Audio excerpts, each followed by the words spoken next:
Dok, kalau misalnya itu gangguannya itu pada pembuluh darah, pada arteri jantung itu berarti gejalanya itu ya ngos-ngosan ya dok ya. Misalnya, misalnya dalam arteri penisnya bagus, otaknya bagus, tapi pada jantung itu gejalanya dia nggak kuat Nah, ngos-ngosan ya dok ya. kalau kalau jadi gini Kang Cecep, sebelum masuk ke dalam yang namanya gagal jantung, ya, Ya. gagal jantung itu adalah problem di mana jantung itu tidak memompa dengan bagus.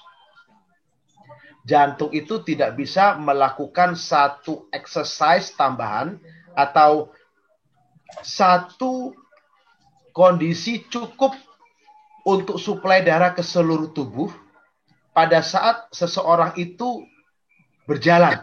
Ya, itu akan sesek sama dia karena terjadinya gagal jantung. Oke, oke. Bahasa kerennya itu cardiac outputnya sangat rendah. Hmm. Ya. Nah, sebelum itu terjadi Kang Cecep, yang akan diserang adalah arteri koroner. Hmm. Makanya orang-orang dengan problem koroner itu biasanya nyeri duluan Kang Cecep. Nyeri di dada kiri. Di dada ya. Nah, itu namanya angina pectoris. Jadi angina pectoris itu nyeri, problem koroner akibat tersumbat. Nah, itu dulu terjadi. Itu nomor satu. Ya. Lalu, kalau itu tidak tertangani dengan baik, akan menyebabkan yang namanya kematian jaringan otot jantung. Hmm.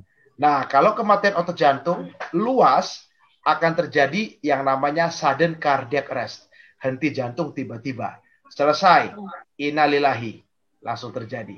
Bisa meninggal. Ya, Nah, ya. di satu sisi ada namanya problem hipertensi. Kalau problem hipertensi itu adalah beban buat jantung untuk mensuplai darah ke seluruh tubuh.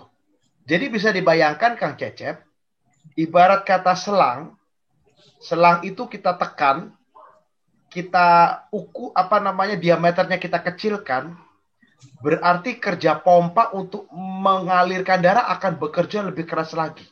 Betul? Nah, apa yang terjadi? Akhirnya Kang Cecep, otot jantungnya menebal.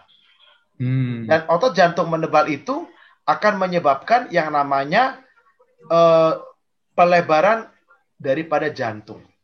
Nah, kalau jantung ini melebar terus, akan terjadi kondisi yang namanya gagal jantung. Itu yang sering terjadi pada orang-orang yang hipertensi, Kang Cecep, lalu terkena jantungnya. Dan akhirnya seperti Kang Cecep bilang tadi, sesaklah dia. Ya, ya, ya. Nah, itu Kang Cecep. Kalau kita bicara perjalanan sakit penyakitnya. Demikian Kang Iya, iya. Cecep. Berarti kalau misalnya pria yang punya masalah, misalnya ada rasa sakit di dada kiri itu jangan Ya, memaksakan diri ya dok ya. betul. Hati-hati. Jangan-jangan sudah punya problem koroner. Perlu Iya. mungkin dipasang ring. Jadi punya gelar tambahan Kang Cecep. Tahu Apa tuh dok? gelarnya Lord of the Ring. Lihat tahu dari oh iya iya dok. Mantap ini dokter ini. Iya, itu Nah, Kang Cecep ya. nah. Terima kasih sudah nonton. Jangan lupa like, subscribe, dan share ya.